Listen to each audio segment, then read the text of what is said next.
पहाड़ है, देखा है पर्वतारोही कैसे चढ़ते हैं उस पे, कैसे चढ़ते हैं। अब जाना तो चोटी पर है, पर चढ़ते कैसे हैं। एकदम ऊपर भी पहुंचना हो तो भी पहले यहां पर कील गाड़ी, फिर उस पर लटक कर ऊपर पहुंचे।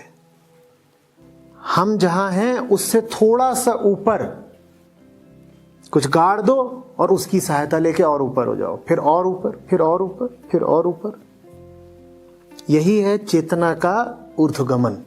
और जब तुम ये सब कर रहे होगे तो शिखर तो दिखाई भी नहीं दे रहा होगा।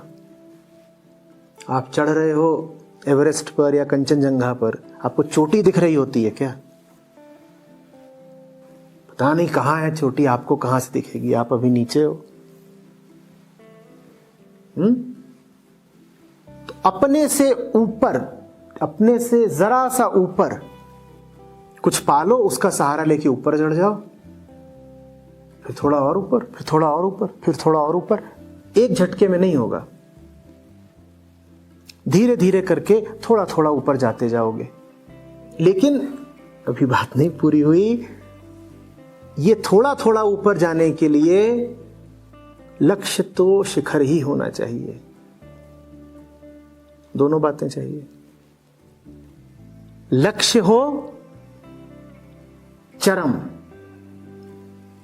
परम शिखर, वो लक्ष्य हो, वो हृदय में बसा रहे, वहां पहुंचना है। वो हृदय में बसा रहेगा तभी ऊर्जा मिलेगी, वही तो बुलाता है, उसी की ताकत से तो ऊपर जाते हो। लेकिन व्यवहारिक तौर पर क्या करना है? व्यवहारिक तौर पे ये नहीं सोचना है कि जहां पहुंचना है, हाँ, उस पर एक छलांग मारी में ही पहुंच जाए, वो होगा नहीं। तो व्यवहारिक तौर पर कदम दर कदम, इतना किया, इतना किया, इतना किया, इतना किया। लेकिन जो भी किया अपने से ज्यादा किया, अपने से ऊंचा किया। जितनी बार अपने से ऊंचा कुछ करो, अपने आप को शाबाशी दो। और अपने से ऊंचा कुछ करने के लिए अपने खिलाफ जाना पड़ता है, थोड़ी कठिनाई झेलनी पड़ती है। कुछ बुरा भी लग रहा हो तब भी करना पड़ता है। मन नहीं कर रहा बिस्तर छोड़ने का, छोड़ना पड़ता है। किसी पर गुस्सा बहुत आ रहा हो तब भी मुस्कुराना पड़ता है। गुस्सा आ रहा हो तब भी मुस्कुरा लो, फिर उसके बाद अपने आप को शाबाशी दो।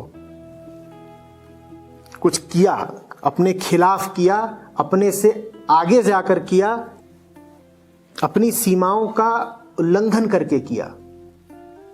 जितना हम सामान्यतया कर पाते उससे ज्यादा किया। बहुत देर तक शाबाशी मत देते रह जाना। एक बार ऐसे करो और फिर और आगे बढ़ो।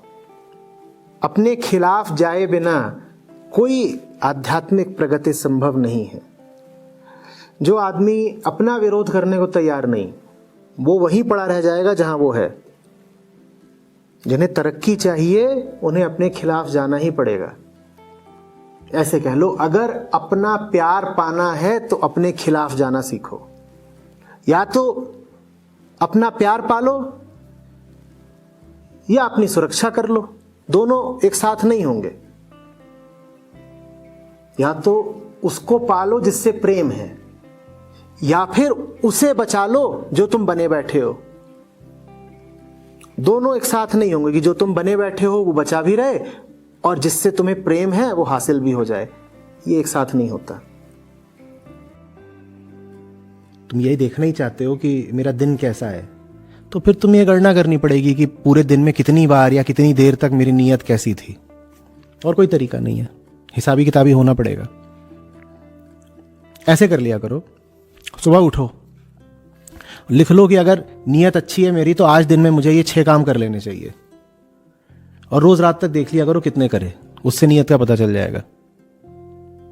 और सुबह कोई अति उत्साह में लिखने की जरूरत नहीं है। व्यवहारिक रूप से देख करके कि अगर मेरी नीयत साफ है, अगर बेईमानी नहीं कर रहा हूं तो आज ये 6 काम तो कर ही लेने चाहिए। रात तक देख लो कितने करें, उससे पता चल जाएगा कि दिन में नीयत कितनी साफ थी। इस पर अगर 60% भी ले आए तो आदमी अच्छे हो, पर बहुत आगे का मत जाना। दिन भी मैं ये मान के बोल रहा हूं कि दिन में कोई आकस्मिक घटना नहीं होगी। क्योंकि ऐसे संयोग हो सकते हैं जो तुम्हारी सारी योजना को ऊपर नीचे कर दें, पर वैसे संयोग रोज़ नहीं होते, और वैसे संयोग ऐसा नहीं है कि 24 घंटे के अंदर ही हो जाएंगे। तो व्यवहारिक रूप से 24 घंटे का तुम अंतराल ले सकते हो अपने आप को जांचने के लिए।